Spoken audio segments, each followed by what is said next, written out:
What if I told you the land of snow, saunas, and stylish furniture hides some of the strangest social rules in the world? Welcome to Sweden, a place where silence is golden, small talk is suspicious, and feeding a guest dinner might actually be taboo. Behind the polite smiles and picture-perfect cities lies a society built on unspoken rules. Rules so subtle they'll confuse visitors, surprise expats, and make even seasoned travelers second-guess their every move. Get ready, because we're uncovering 15 bizarre taboos and silent customs that define daily life in Sweden, but almost no one ever talks about. Number 15. Cash is practically dead. Welcome to the future. Sweden is already living in it. More than 95% of transactions are digital. That 100 krona bill in your pocket might as well be a museum artifact. Even cafes in Stockholm post signs saying, "We do not accept cash." Instead, people use apps like Swish to pay for everything from coffee to gas to church donations. The central bank reports less than 1% of all purchases are made with paper money. And with Sweden testing its own national digital currency, the e-krona, they may become the first country to fully eliminate cash. But not everyone's thrilled. Many elderly Swedes fear being left behind. And critics warn that a power outage or internet crash could freeze the whole economy. Still, Sweden is forging ahead, wired and walletless. Number 14. Tipping? That's insulting. Tipping in Sweden isn't just unnecessary, it can actually offend. Why? Because workers here are paid fairly by law. Wages, unions, and rights are strong. So tipping might seem like you're implying they need extra help or didn't do their job right. A Dogs Nye Hater poll found that over 60% of Swedes don't expect tips, and 80% prefer you simply say thank you. Number 13. Lifelong partners, no rings required. Imagine this. You've been living with someone for 20 years. You share bills, raise kids, go on vacations, you're basically married. But legally, you're not.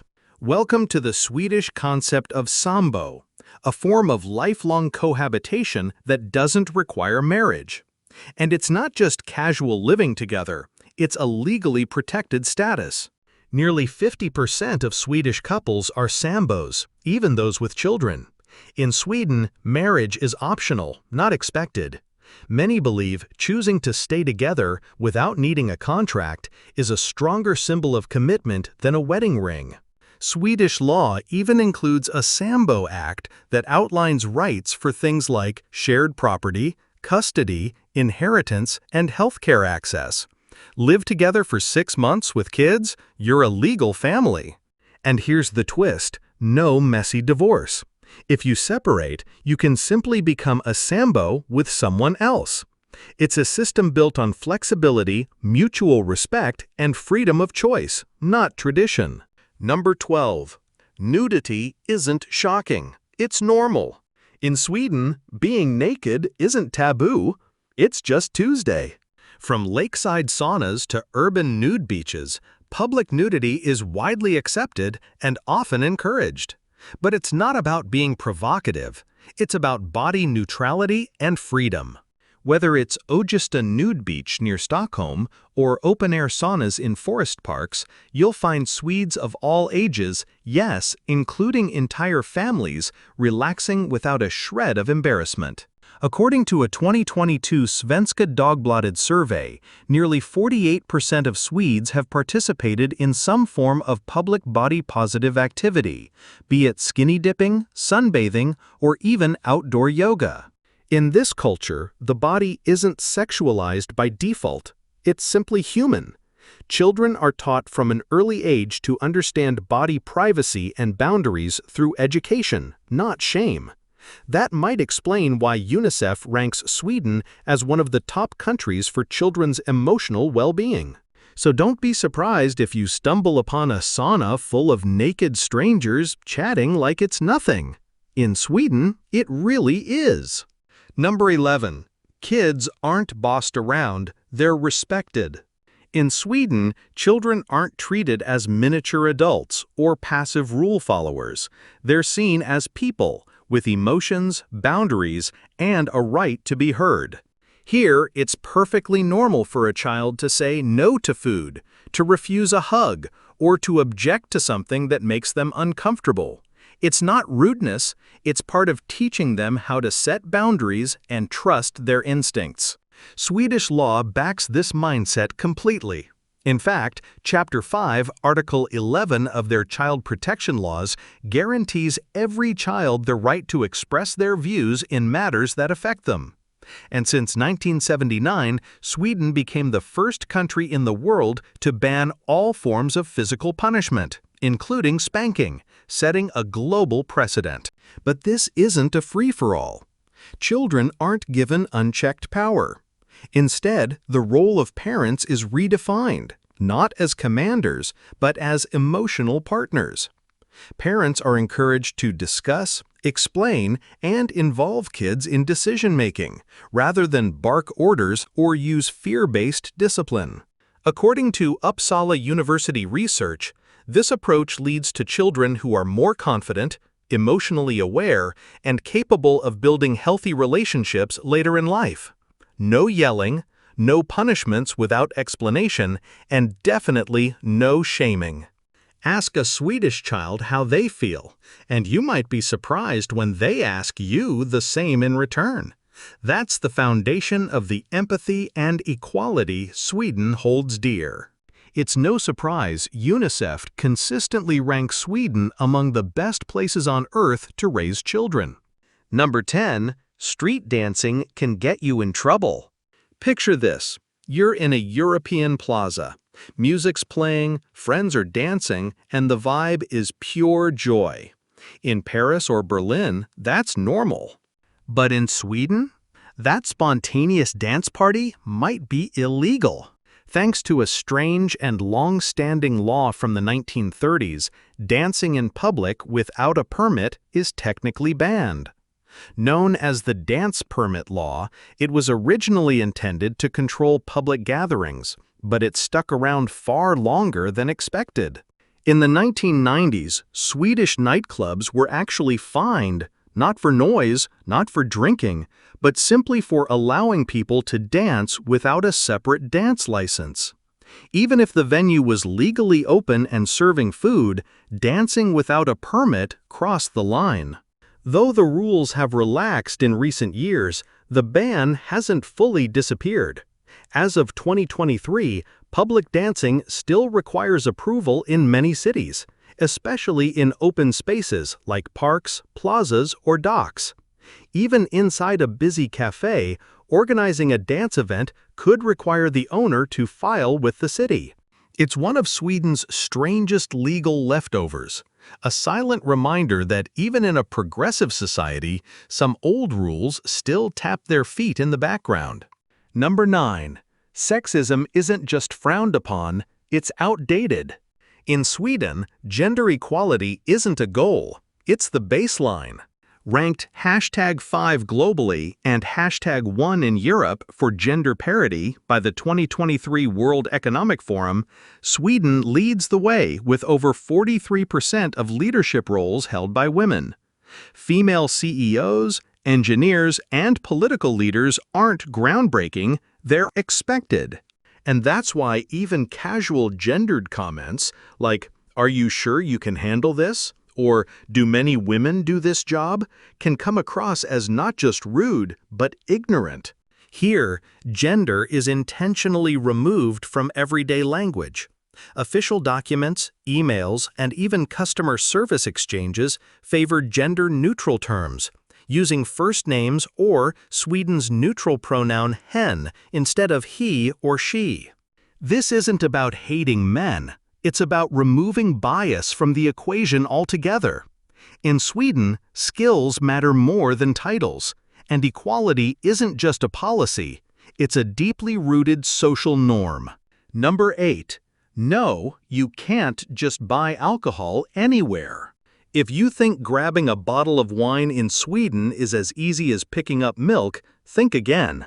Here, alcohol stronger than 3.5% isn't sold in convenience stores, supermarkets, or gas stations. Instead, it's only available at a government-run chain called Systembolaget, and this isn't your typical liquor store.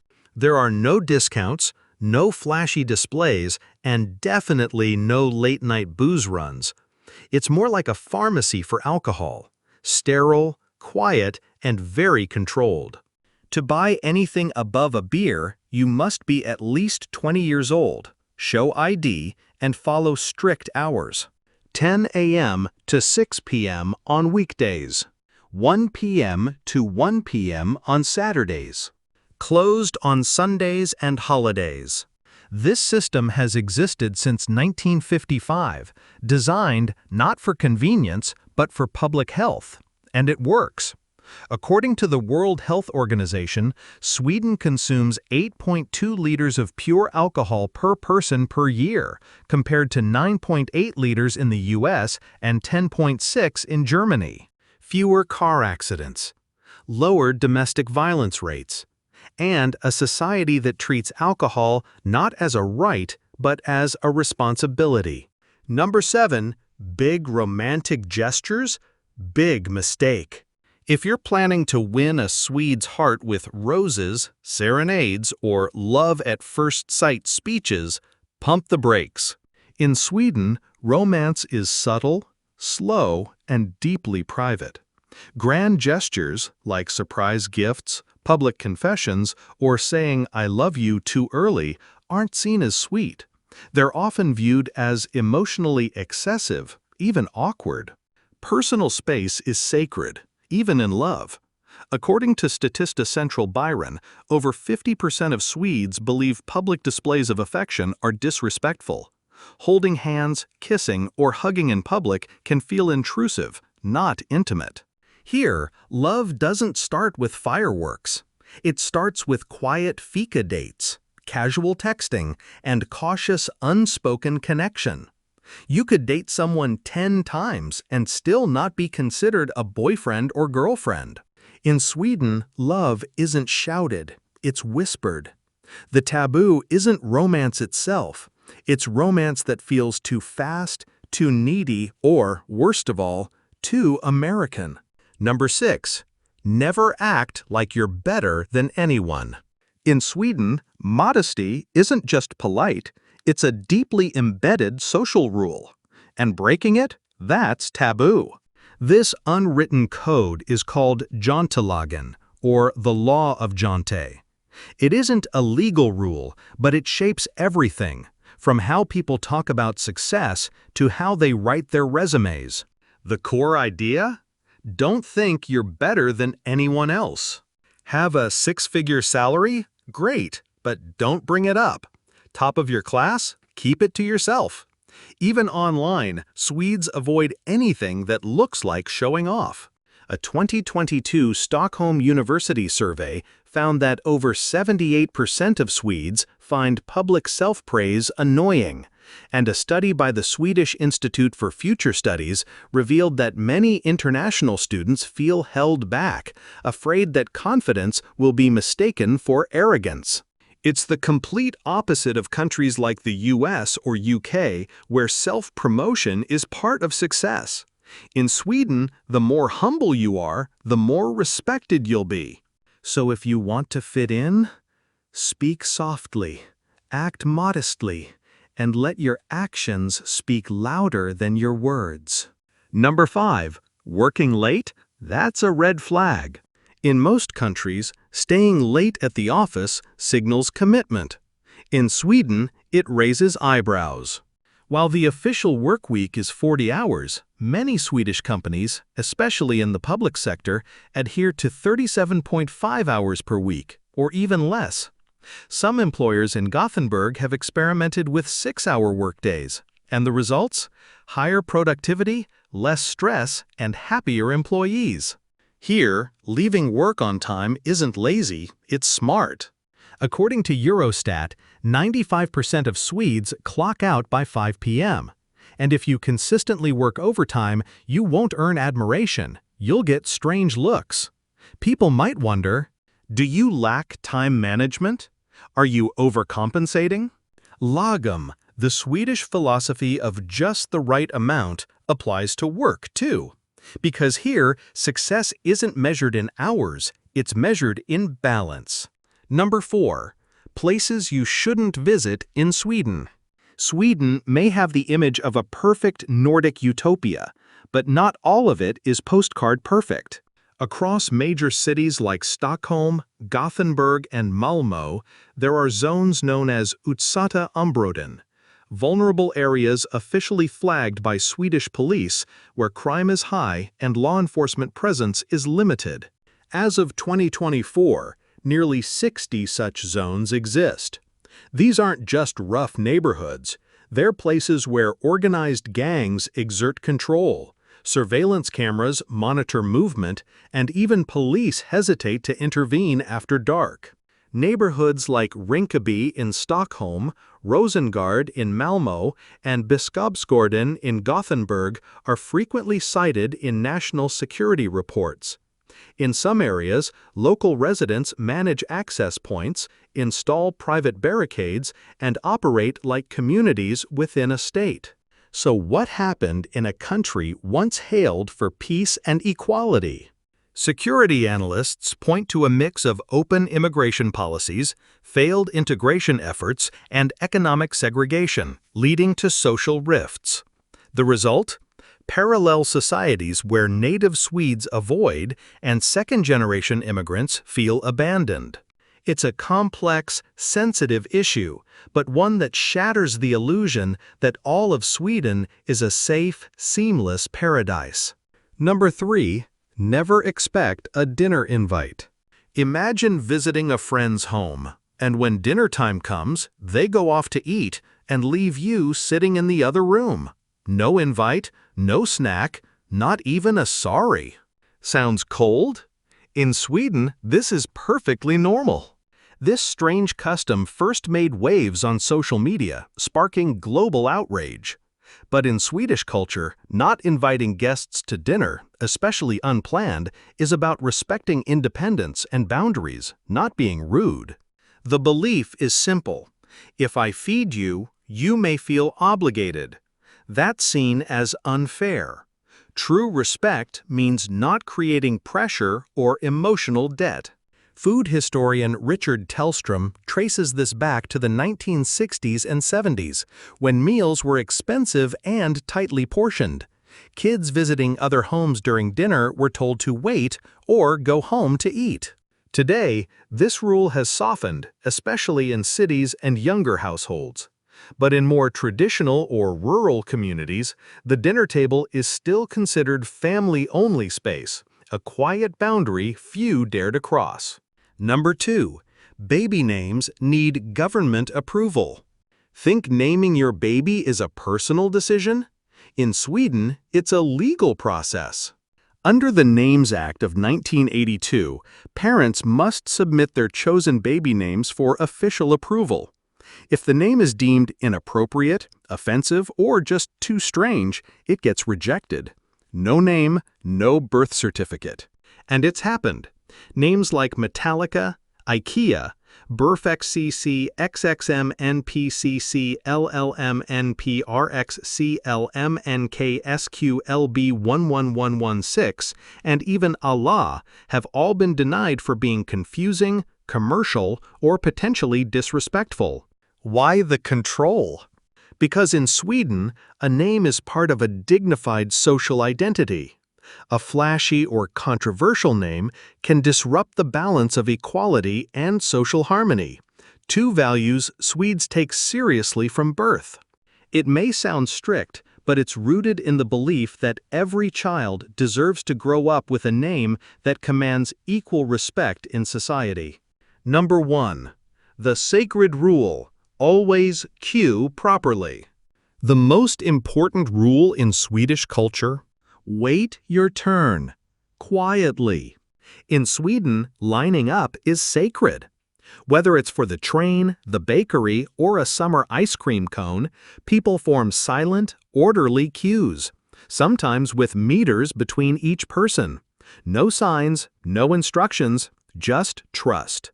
A 2018 SOM Institute study found that over 83% of Swedes believe proper queuing is a sign of good citizenship.